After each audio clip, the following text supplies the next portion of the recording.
Today we're going to be taking a look at the custom underbed installation kit for B&W companion fifth wheel trailer hitches on our 2015 Ram 1500. If you happen to have a fifth wheel trailer hitch and a gooseneck, B&W actually has specifically designed accessories that mount directly in the socket for your gooseneck ball. One of them would be the companion fifth wheel.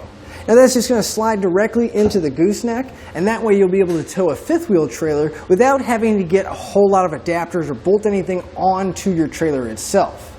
The underbed design of this kit allows for full truck bed access when you're ready.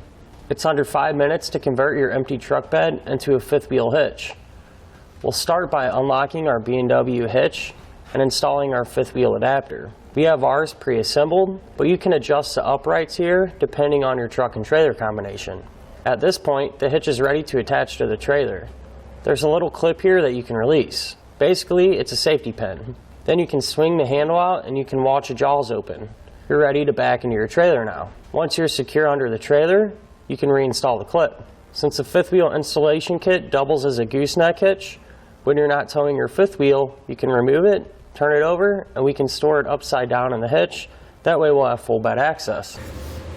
And if you're putting that gooseneck in the back of your Ram, I always suggest picking up wiring as well. We can mount a 7-way back here. That way we don't have to worry about draping our cord over the tailgate, plugging into the back of the bumper. And if we have one back here, we can actually have both of them working, so we're not going to lose the one on the bumper either. Now, if you do want some fifth wheel wiring or gooseneck wiring, you can find that here at etrailer.com. Now, as far as the installation goes, it is a little bit involved, but it's going to have everything we need to get it installed. Now, obviously, we are going to have to cut a hole in the bed to get our gooseneck through. So a few things you might want to make sure you have before you start is a 4-inch hole saw, a 3/4-inch hole saw, and then typically you just want to have a basic set of hand tools and a torque wrench. But this is definitely something you can do at home. You just want to take your time and follow the instructions real well. In fact, let's go ahead and do it together so you can have the confidence to do it at home. To begin our installation, I went ahead and lowered down the spare. Now that is going to be an optional thing, but I really think it's going to give you plenty of space when we go underneath to put everything in. Then we're going to move to the bed of our truck, and we need to take a few measurements so we can drill the hole for our gooseneck. Now it's very important when you're measuring that you want to hook your tape on the very edge of the bed. You don't want to go past the bed and measure off the tailgate. You want the edge of your tape to meet right at the edge of the bed here. Now, depending on what size of bed you have, they're going to give you 2 different measurements in your instructions. So again, I always suggest measure twice and cut once. So I already have my holes marked, but I'm going to go ahead and double check those measurements again before I start drilling.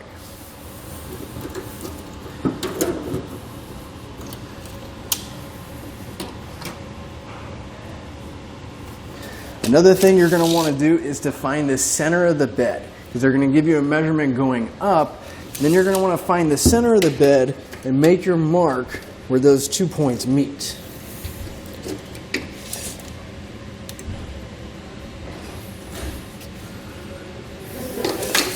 So once you have your marks made and you know that they're in the correct spot, you're going to want to grab a drill with a pilot hole. Once you do have your marks made and you're comfortable and you know they're in the correct spot, you're going to want to grab a pilot hole drill bit, because we're going to end up drilling these out, but after that we are going to use a hole saw. Now whenever you do go to start drilling, you just want to be extra careful and take your time. Now to prevent my drill bit from skipping around, I'm going to start out really slow, and I'm going to use a light amount of pressure until I can get enough going down that I don't have to worry about it jumping on me.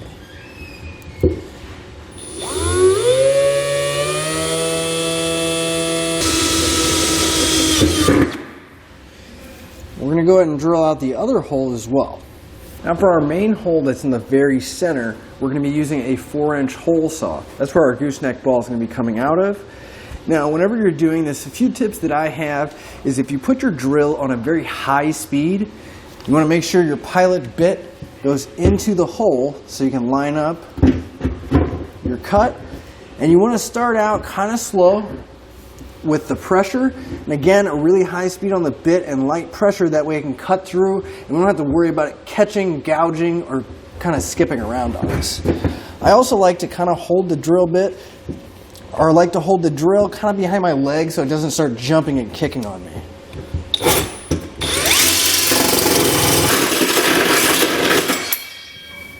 Now for the hole that's just offset from the large center one, we're going to be using a 3/4 inch hole saw. Now you can use a step bit or pretty much whatever. You just want that hole to be as close as you can to a 3/4 inch hole.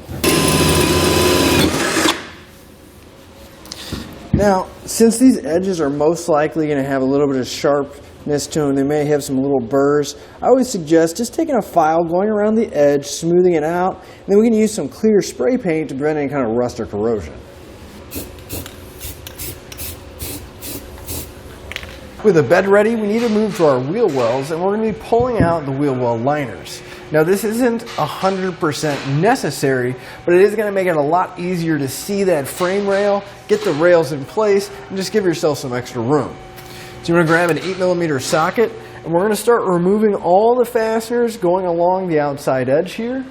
And then if we look in right above our tire, we're going to have one that's towards the back, and then another one that's recessed towards the front. We want to pull all of those bolts out so we can get the liner out.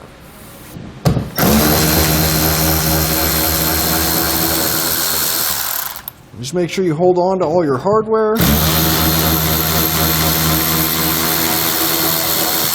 because we are going to reinstall this once we have everything in place.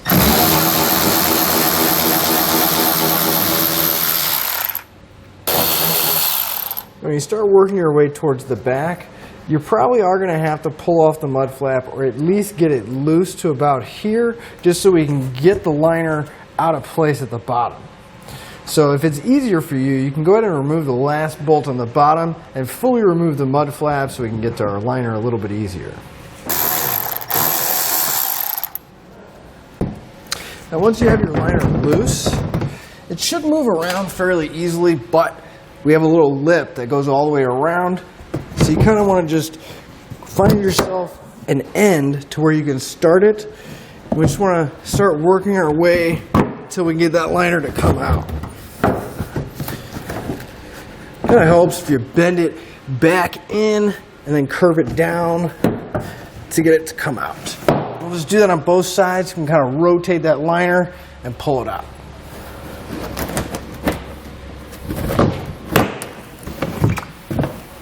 So once we have it loose and it's fully off, we just rotate it out and we'll set it aside, move over to the other side and remove that one as well. At this point we move underneath our truck. Now we're going to come underneath. Luckily, again, we had a spare tire removed, so we have plenty of space to come under. But we're going to come directly to the rear axle, and if we look up, we'll find that rear cross member here. Now you should have a vent tube that's coming from your differential coming up, and that's going to be running along the top of this cross member.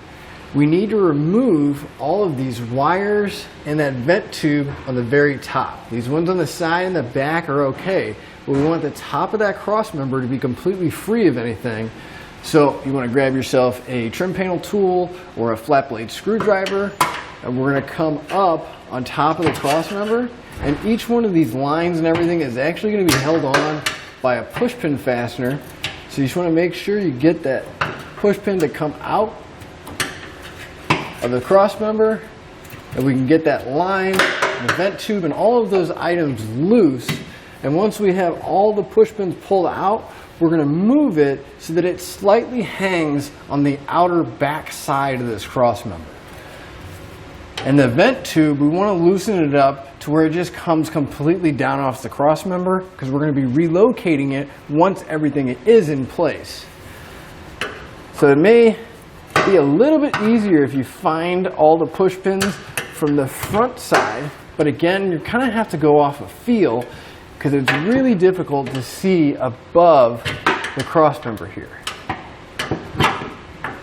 So we're just going to work our way through, getting as many of those push pins as we can, and then pull that line and everything towards the back. Now once you get to the very edge on the driver's side, we actually need to move to the outside of the frame rail, and we want to remove any of the clips as well on the driver's side of these wires and lines and push them to where they're going to be out of the way as well. Now these ones over here on the driver's side most likely will be easier if you get them from the outside of the wheel well liner. Since we don't have the liner in place anymore, you make it a little bit easier to reach those. And we'll have to fight the lines in the fuel tank underneath. Now you don't want to pull real hard, but you kind of want to pull on the line, see if you did actually get all those clips out, or if it just got a little bit loose. But again, you want to make sure the clips actually come out, because not only do we not want to damage the lines, but we want to have a nice flat surface for our rails to fit in as well. So here you can see I pulled all that slack out and moved that harness to where it's on the back side of that cross member. And I actually just unclipped the vent tube, and again, I just have it hanging down right by my diff to where it's going to be completely out of the way. We're going to grab our rear cross member. Now the rear cross member is going to be the thicker bar that has the threaded holes in it. Now before we put this in place, I always suggest that you find the corresponding bolt that goes with these threads, and you're going to want to run it in a couple times, because as you can see we have a really nice thick powder coat, which will help protect it, but it can get in the threads, and it just makes it a lot easier if you kind of clean those out before you get it in rather than trying to fight it underneath the truck. You'll also notice that there's going to be a little notch here. We want to start on the passenger side and make sure this notch is going in first and that it's facing towards the back of the truck. You'll find your spring mount up top here and your rear hat channel. You want to go right in between those.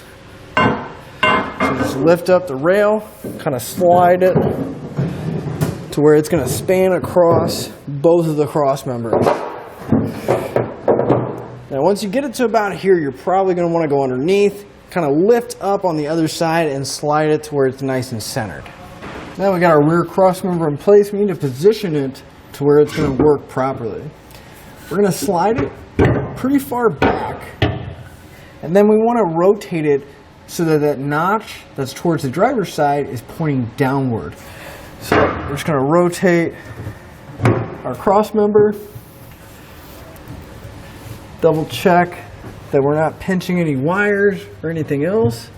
And then we want to slide it towards the back as far as we can get it. Now that notch is going to be useful because there's actually a mount if your Ram has dual exhaust on it, and there's a bolt that's going to be sitting right above it, but it'll just clear. You want to push that cross member as far back towards the factory cross member as you can. Now that we have our rails in place, we are going to need to get the center section in. But I will let you know it's rather heavy and a little bit cumbersome because we have this dual exhaust, so it is going to be a little bit more involved getting it in place. So instead of having to struggle myself underneath or trying to get a whole bunch of people to help me hold it underneath, I'm going to use a couple blocks of wood with a piece going across and a strap connected to it. This will allow me to hook it up to the bottom of my gooseneck and actually cinch up the strap so it'll pull it up towards the top of the bed, and I can actually let go, grab my hardware, and get it in place. Now you can also use a friend if they just have the strap up here and they could just be holding it for you, but I feel a little bit more comfortable since I'm going to be lifting the bed and being underneath it, using some blocks of wood, and I don't have to worry about somebody up here moving around while I'm underneath. So I got our center section here, but like I said before, I'm going to be using this strap. So you want to make sure that the center bar here is in the locked position and that it's closed and it's not open and the bar is there. If it's not, for whatever reason, you can grab the handle, come to the silver square hole here, just put the handle in, you can rotate it, and you can see that bar will move. We can put our strap in, make sure it's closed and wrap it around there, that way it has a good grip on it. Just in case you're wondering how we were going to get the strap through or how we were going to attach it, this way it's not going to cover up any of the mounting holes and just make it a lot easier for us to get it up where we need it to be. Let's attach it to our strap. And there is going to be a little bit of a trick to get these in just because of all the exhaust pipes that we have to go over. So we'll start by having the center section, and we're going to have the bottom of it facing towards the passenger side. We're going to lift it up. So we did find that the strap is actually getting in the way, but if you're doing it by yourself, I highly recommend a strap. But if you can, having an extra set of hands is actually a little bit easier. You won't have to fight the strap going around the exhaust. But we're going to want to lift our center section and kind of pivot it so that the bottom goes behind the exhaust first. And we're going to pass it over to the passenger side. You want to lift up and kind of rotate it to where it'll be right above the exhaust and work it until the center section lines up with the hole that we drilled in the bed.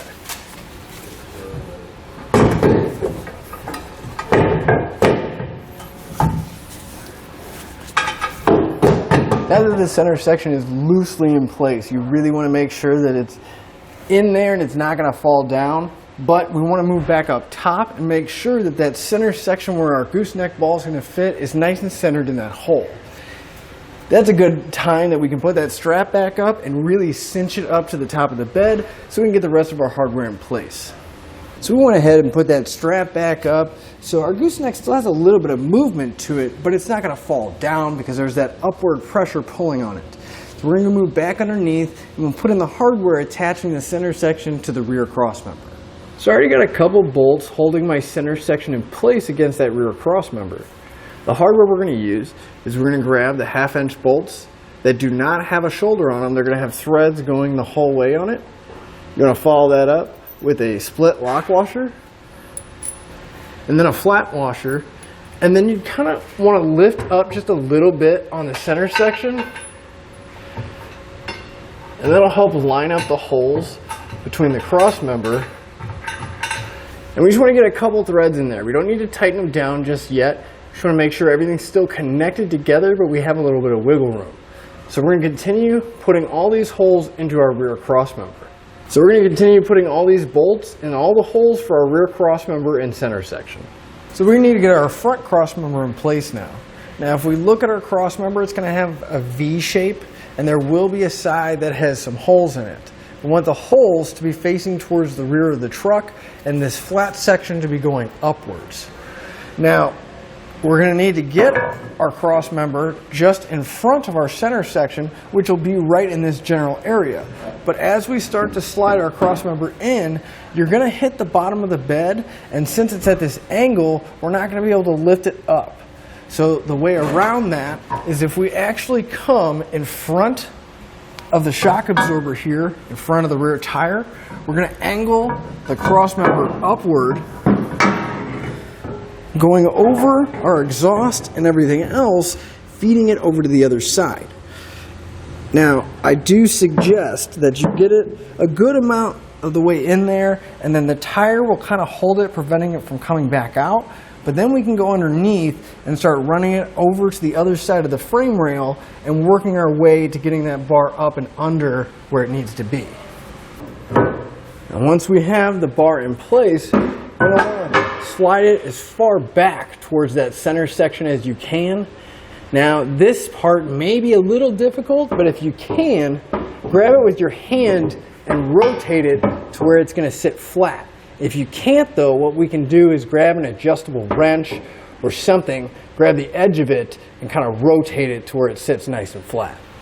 Now if we move underneath, now that we have our cross member lifted in place, those holes are lined up with our center section, we push it as close as we can. I always suggest going back up into the bed, double checking your gooseneck that it's still in the hole and lined up. But if everything's in place, we want to grab one of the longer bolts. These are going to have the shoulder on the bolt.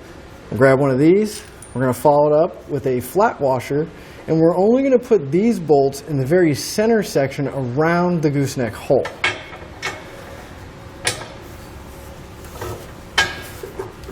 Now it's a little bit of a tight fit, and you may have to kind of work the bolt back and forth a little bit to get everything to line up.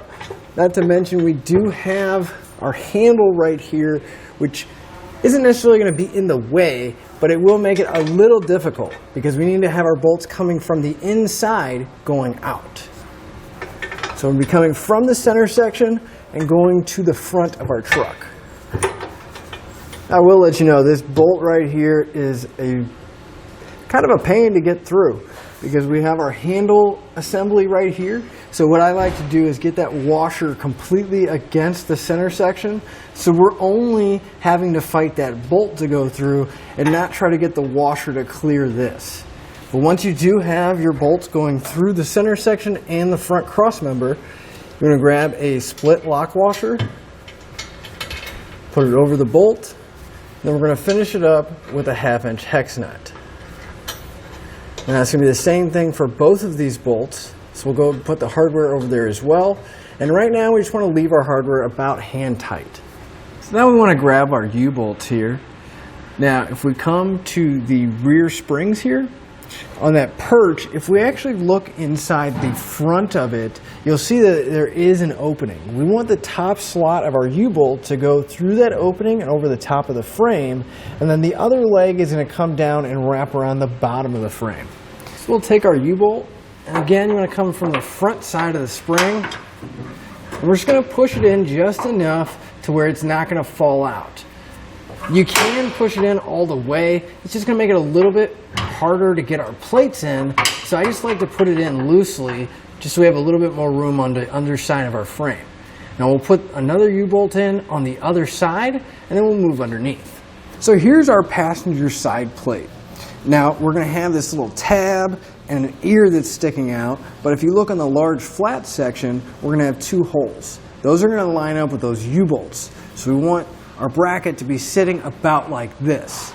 Now this is going to be on the front side of our center section, and these 2 holes are going to line up with our center section and the forward crossmember brace. So we're going to lift this up, but when you're looking at your center section, you'll see that there's 1 hole that's going to go through the center section and the crossmember, and then the outer one is only going to go through the crossmember and then this plate. The large hole, or the one that's going to go through all 3 sections, we want to grab a long 1/2-inch bolt and a flat washer, go through our center section, through the side plate, through the crossmember, through all of it using this hole. That'll help us get our plate up there, and at least we won't have to worry about holding it and trying to line everything up. When you're lifting it up, just be careful not to knock your U-bolts out. If you do, it's not a big deal. We can always put them back. But again, just want to make sure we get that bolt to come through the other side. Going to follow that bolt up with a flat washer. And we'll get a lock washer. Then finally, we want to put at least a couple threads of this hex nut on there, just so the bracket will hold itself up and we don't have to worry about it falling down. You don't want to get it too tight because we still need a little bit of movement in this bracket to get the rest of our hardware in place. So now we want to grab one of the shorter bolts, just like we use in the center section, and we're going to line our bracket up with that outer hole. Make sure our bolt goes all the way through both braces there, and then we're going to follow up all of our hardware again, flat washer, lock washer, and then a nut. Again, you just want to be careful when you're putting everything in place. You don't want that bracket to come down, and you don't want to have to try to find all your hardware if it falls down. Put a couple threads on there, make sure it's not going to come down. And once you have the top attached, we can come back to our U-bolts. Just going to want to kind of wiggle the bracket around so you can have both legs of the U-bolts coming through. And again, just like before, put a lock washer, and then we'll secure it down with the hex nut. Again, I'm leaving everything really loose right now just because there may be some slight adjustments we need to make, and it's just a lot easier to come back and fully tighten everything at the end. That way we can just kind of wiggle everything, give ourselves a little bit of room if we need it. So now we're going to put in our first driver's side plate. The first one you want to put in has this notch and kind of an opening in the side here. We're still going to have those 2 bolts where our U-bolts go through, and then those 2 that are going to meet up with our cross member and center section. So it should be sitting like this once it's in place. But I will let you know, we have to kind of sneak our plate in and going around all of these brake lines and everything up here. So you just want to be really careful and take your time when you're putting it in. Just be very mindful that you're not going to be damaging any brake lines or really pushing on anything too much. But basically we want this section right here to fill in that notch and just kind of make sure you're clearing all your lines and your U-bolt isn't pinching anything either.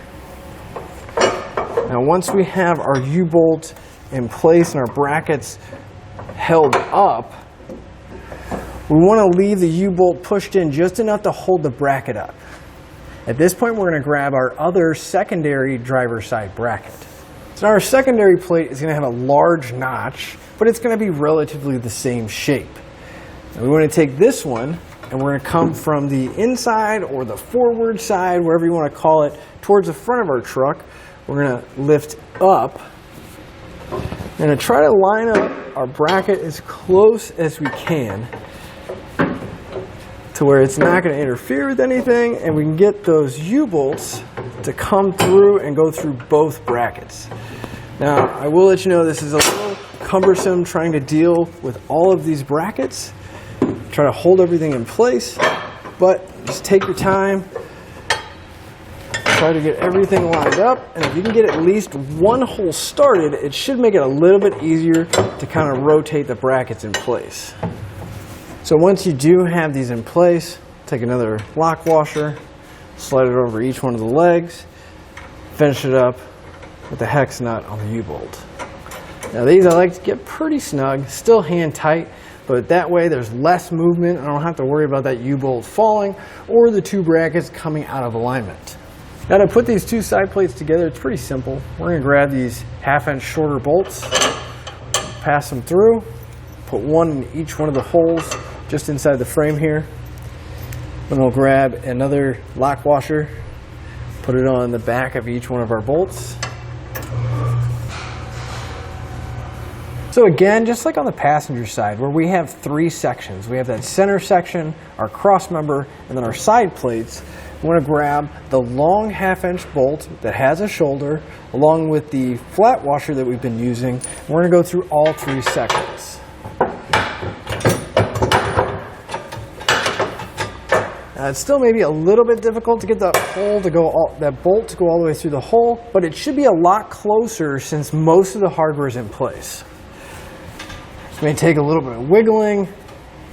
That's also another reason why we left everything loose though. And just like the other side, we'll take another flat washer, followed up by a lock washer. Then again, we'll secure it down using a hex nut. So now we want to grab our bolt leads. It's just going to be a short bolt welded onto this handle. But we need to get our bolt to come out this round hole on that cross member that's right above the axle. Now the easiest way I've found to do it is if you take your bolt and you come to this kind of curved section, we're going to feed our bolt up into that channel. And it is going to take a little bit of kind of maneuvering your bolt around to get it to fit in there, and then we can rotate the handle so we can get it to come out the hole up top.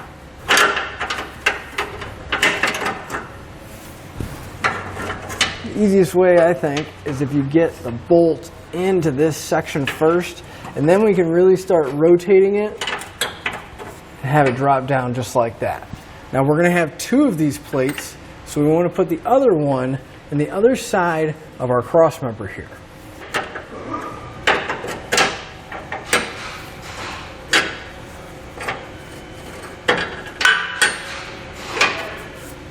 Now once you get those nut plates installed, you may notice that they're extremely close to the exhaust here. So we're not going to have a whole lot of room to get the bracket in place. So what I'm going to do is I'm going to start by lowering the exhaust, but I'm only going to try to lower the right side. That way I don't have to worry about taking as many hangers off. So I'm just going to start with some spray lubricant. I'm just going to spray down the exhaust hangers. And we're just going to start working our way towards the front of the truck loosening up all the hangers on the right side. I found it easiest to just take a pry bar and just kind of start working that rubber isolator off of the hanger. Just gonna have to find something to pry against, and then we can just start sliding that rubber isolator off.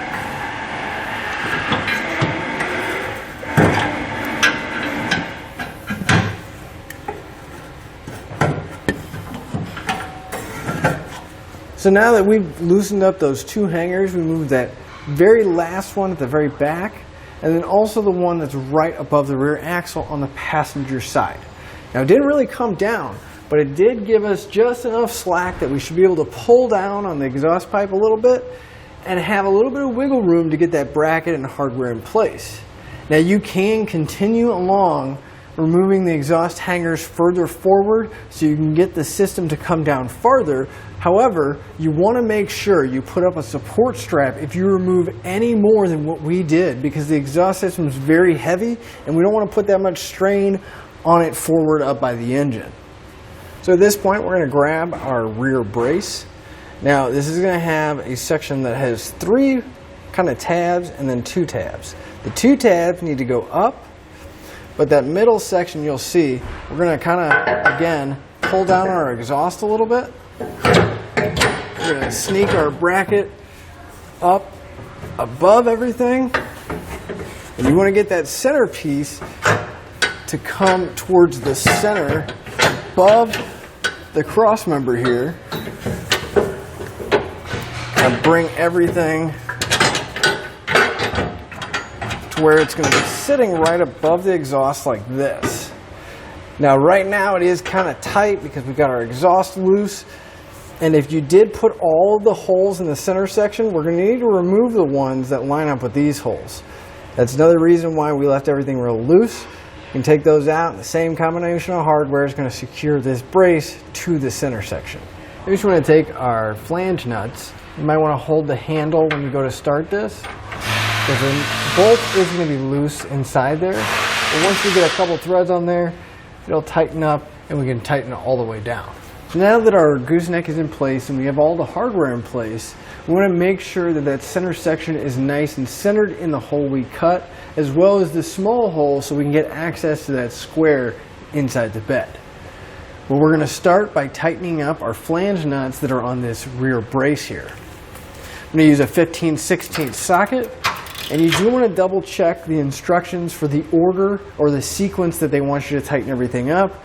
And also pay attention to the torque values, because the different size bolts are going to get a different torque.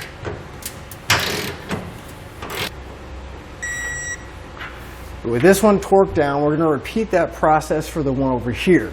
Now again, it may be a tight fit, but we should be able to pull down the exhaust just enough to get the socket on there and tighten it up. And with that rear brace tightened, we're going to tighten up our rear crossmember bolts that are holding the center section to the rear crossmember. Again, you want to pay special attention to the size and torque values that are in the instructions.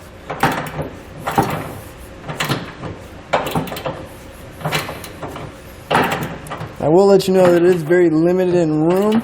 So if you can actually run those bolts down pretty snug and then come back and tighten everything down to the full torque amount.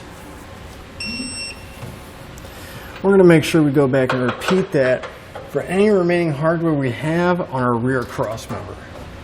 After you have your crossmember tightened down, we're going to tighten down the U-bolts. Now these, you want to tighten down one nut on one side and then move to the other leg and kind of alternate between the two, so we get an even clamping force. And again, there is going to be a specific value for the torque for the U-bolts, so you want to double check your instructions. But now that we have our gooseneck torqued down, we need to get our safety chain loops in place. Now, if we look at the center section on each side of the opening for our gooseneck ball, we're going to have 2 holes. Not the teardrop shaped one, just there's going to be 2 round holes pretty close next to each other. We need to drill those out. Now there's a couple different ways we could do it. What I like to do is just take a 1/2" drill bit and come from the bottom of the bed going up, and then we can clean the hole up top. Another way you could do it is drill a small pilot hole from the bottom and then drill the final size of a 1/2 inch in the top of the bed. But again, I'm just going to use a 1/2 inch bit. I'm going to come right against the bottom of the floor, and we're just going to drill straight through.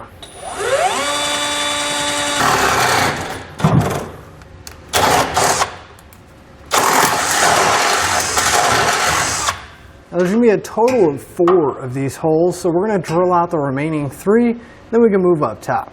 So again, I'm just going to put a little bit of spray paint on those holes we drilled, hopefully preventing any kind of corrosion or rust building up on our bed.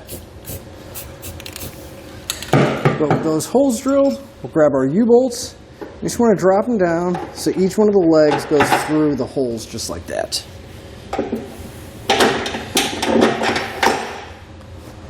Now we'll move back underneath and we can put all the hardware in place. And we're going to take these cone-shaped springs. We're going to take the large end and feed it up towards the top. And I just kind of like to push that spring up, grab one of the hex nuts, and we just want to get at least a couple threads on that U-bolt. So that's why we just need to push that spring out of the way just a bit so we can get that nut started on there, get a couple turns on it, and we're going to repeat that process for each one of the legs on our U-bolts. Maybe a little bit difficult sometimes just trying to fight that spring. The U-bolts will be moving around. So if you can, kind of push that spring up with one hand and push the U-bolt at the same time, and then it'll trap it, kind of keep it from moving too much. And then we should be able to get that nut to start. And we're going to do the same thing for all the remaining ones we have. So now that we have all of our nuts in place, I want to grab either a 19mm socket or a 3/4 inch socket, and we're going to tighten these nuts up until they're nice and even with the bolt on the bottom.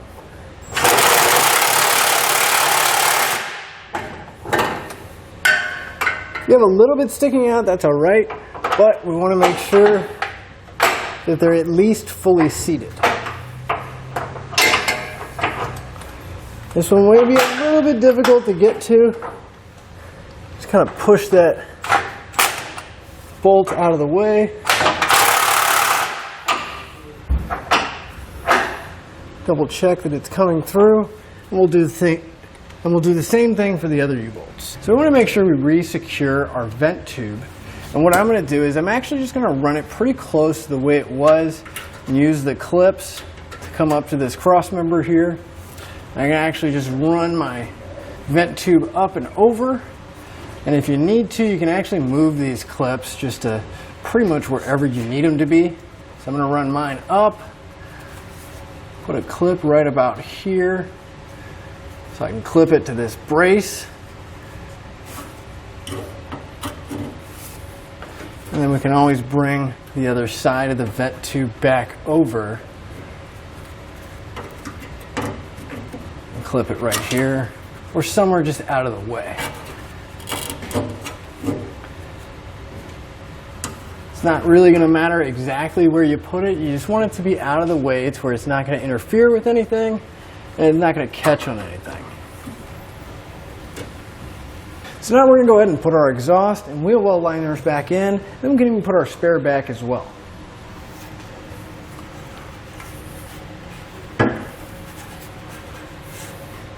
Now we'll make it a little bit easier if you get some spray lubricant, but if you can get them pretty close to lined up, it's a lot easier. You just spray that lubricant on, should slide right back into place.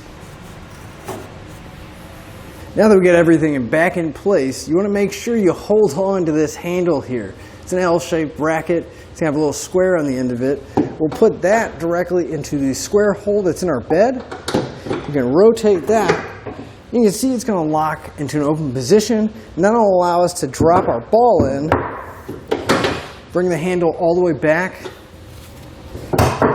Now we're ready to hook up to our trailer. And that'll finish up your look at the custom underbed installation kit for B&W companion fifth wheel trailer hitches on our 2015 Ram 1500.